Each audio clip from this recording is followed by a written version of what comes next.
6 जून 1944 सुबह के 6 बज रहे और वेदर थोड़ा सा खराब है। आसमान में बादल है और समुंदर में 5000 से ज़्यादा शिप्स नॉर्मैंडी की कोस्ट की तरफ बढ़ रही है।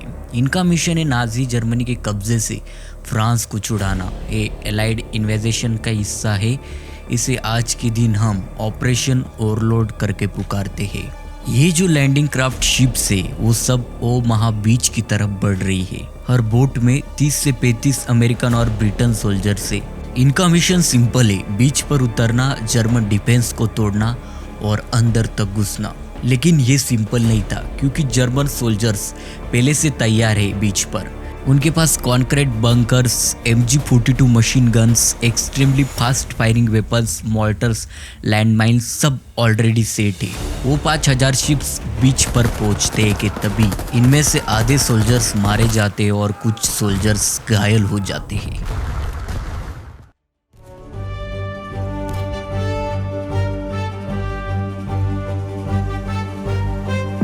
समुंदर का पानी लाल हो गया था। 1000 से ज़्यादा लोग सिर्फ ओमाहा बीच पर ही मर गए। फिर भी कुछ लोग बीच पर पहुंच गए और वो रुके नहीं। उन्होंने क्रावल करना शुरू कर दिया। बैरबेट्स वायर काटे, एक्सप्लोसिव्स लगाए बंकर्स के नीचे और धीरे धीरे एक एक इंच बीच का कब्जा वापस लेना शुरू कर दिया।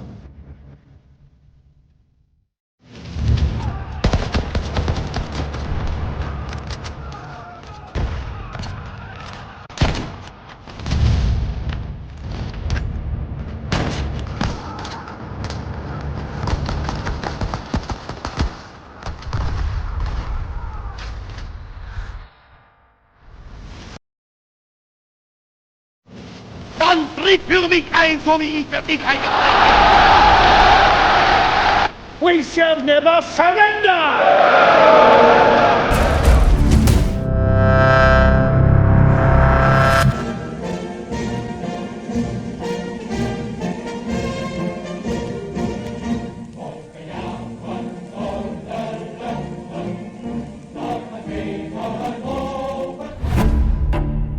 जर्मनी का लीडर हिटलर एक डिक्टेटर था। उसने डिसाइड किया कि वो पूरा यूरोप जीतेगा। उसने फ्रांस, पोलैंड और बहुत सारे देश पर कब्जा कर लिया था। हिटलर किसी को नहीं छोड़ता था। जोइश लोगों को तो मार रहा था। वो अपनी पावर सब पर तोप रहा था। इसलिए बाकी देशों ने जैसे अमेरिका, ब्रिटेन, कनाडा ने मिलकर बोला अब इसको रोकना पड़ेगा। देखो वर्ल्ड वॉर 2 में क्या सीन था। एक तरफ हिटलर जो कि गेम का विलन है और उसकी आर्मी बहुत पावरफुल है। उसने लगभग पूरी दुनिया पर कब्जा कर लिया है। दूसरी तरफ है एलाइज यानी अमेरिका और ब्रिटेन जो कि गेम के हीरोज है। इनका एक और फ्रेंड है रशिया जो हिटलर से अकेला लड़ रहा है। रशिया का लीडर स्टालिन अपने दोस्तों से बोलता है भाई ये तो फेयर नहीं है कि एक प्लेयर अकेला लड़ रहा है। तुम भी लोग आ जाओ हिटलर पर दूसरी तरफ से अटैक करो ताकि उसकी आर्मी 2 हिस्सों में बढ़ जाए और कमजोर हो जाए। लेकिन एलाइज को पता था कि हिटलर का डिफेंस बहुत स्ट्रांग है। सीधे अटैक करना यानी मिशन हो सकता है। तो उन्होंने एक जीनियस प्लान बनाया जिसे ऑपरेशन बॉडीगार्ड कहते हैं। एक 40 चेस मूव था। इस प्लान का एक ही मकसद था, हिटलर को बेवकूफ़ बनाना। उन्होंने क्या किया, ब्रिटेन में उन्होंने फेक आर्मी बनाई। वो कैंप लगाए पर इसमें असली टैंक्स की जगह हवा भरे हुए डमी टैंक्स रखे। उन्होंने झूठे रेडियो सिग्नल्स भी भेजे जिससे जर्मन्स को लगे कि यह बहुत बड़ी आर्मी है। यहाँ तक कि उन्होंने एक फेक कमांडर भी बनाया जो अमेरिका का सबसे फेमस जनरल था, जनरल पैटन। पैटन की प्रेजेंस की वजह से जर्मन को लगा कि अटैक पक्का यही से होगा। लेकिन अटैक यही से नहीं होने वाला था। अटैक होने वाला था पास डे क्राइसिस से। ये फ्रांस का वो हिस्सा है जो ब्रिटेन के सबसे पास था। तो जर्मन्स को लगा कि यही लॉजिक है। हिटलर ने इस फेक न्यूज़ पर आंख बंद करके यकीन कर लिया। जब असली अटैक हुआ तब हिटलर की आर्मी गलत जगह पर इंतजार कर रही थी। अब आता है दोस्तों वो दिन, वो हिस्टोरिकल डे जिसमें आप इमेजिन कर सकते हो कि 1.5 लाख से ज़्यादा सोल्जर्स, 5000 से ज़्यादा शिप्स और कई सारे प्लेन समुंदर के ऊपर से नॉर्मैंडी की तरफ बढ़ रही है। ये कोई देश नहीं है, ये फ्रांस का एक फेमस रीजन है जो उनके नॉर्थ पार्ट में है। वो ऐतिहासिक दिन था दोस्तों 6 जून 1944 जब हिटलर और उसकी आर्मी गलत जगह पर वेट कर रही थी। तब 1.5 लाख से ज्यादा एलाइड सोल्जर्स सीक्रेटली नॉर्मैंडी बीच पर पहुंच गए।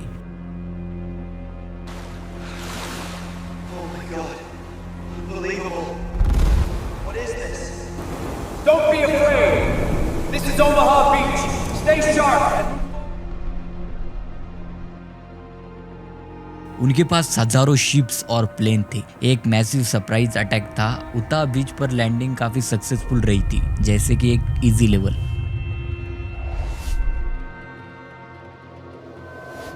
लेकिन ओमाहा बीच की बात कुछ अलग थी। ये स्ट्रक्चर है दोस्तों ओमाहा बीच का, देखो कितना डेंजर लगता है ये बीच दिखने में। और वहाँ जर्मन्स का डिफेंस बहुत स्ट्रॉन्ग था। बीच के ऊपर बड़ी बड़ी पहाड़ियों पर जर्मन सोल्जर्स मशीन गन्स लेकर बैठे थे। जैसे ही अलाइड सोल्जर्स शिप से उतरे, उन पर गोलियों की बारिश होने लगी।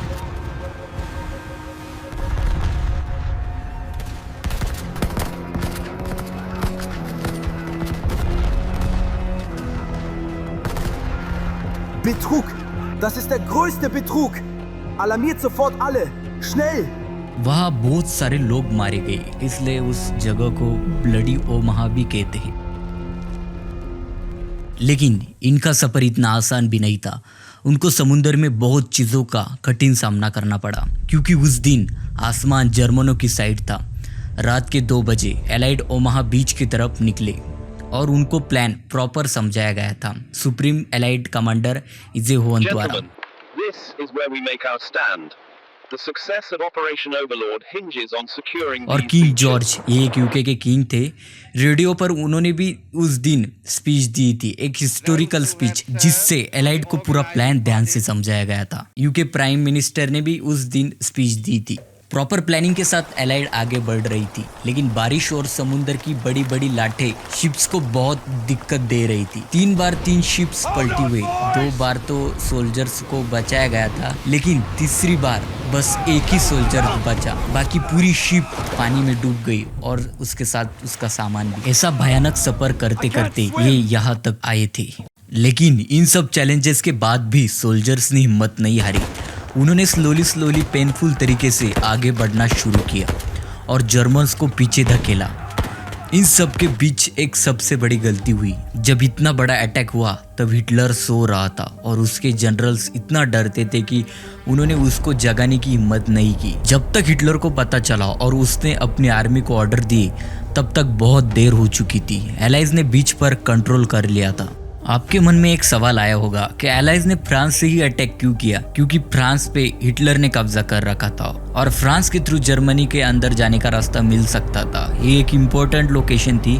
अगर एलाइज फ्रांस में घुस गई तो जर्मनी की हार पक्की थी। इसलिए एलाइज ने प्लान बनाया, फ्रांस को हिटलर के हाथ से छुड़ाना होगा। और लगातार 6 से 8 घंटे तक ये लड़ाई चली और फाइनली ये ऐतिहासिक लड़ाई एलाइड जीत जाती है। ये लड़ाई वर्ल्ड वॉर 2 की सबसे बड़ी और सबसे खूनी लड़ाई थी।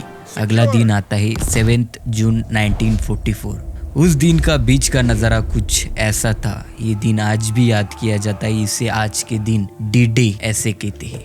इस जीत के बाद हर जगह लड़ाई चली और एलाइज रोज थोड़ा थोड़ा आगे बढ़ रहे थे। 1 महीने के अंदर 10 लाख से ज्यादा सोल्जर्स फ्रांस में उतर चुके थे। जर्मनी अब 2 तरफ से फंस गया था। ईस्ट में सोवियत यूनियन अटैक कर रहा था और वेस्ट में ये एलाइड आर्मी घुस रही थी। अब हिटलर क्या कर सकता था? कुछ भी नहीं। उसकी आर्मी थक चुकी थी, सप्लाईज कम हो गई थी, हर जगह हार हो रही थी। लोग भी उससे नाराज होने लगे थे। यही वो मोमेंट था जहां से जर्मनी की हार शुरू हो गई। ओमाहा बीच एक सिर्फ बीच नहीं था, ये एक नया रास्ता था, फ्रीडम का, इंसानियत का। और वहीं से शुरू हुआ हिटलर का अंत का काउंटडाउन।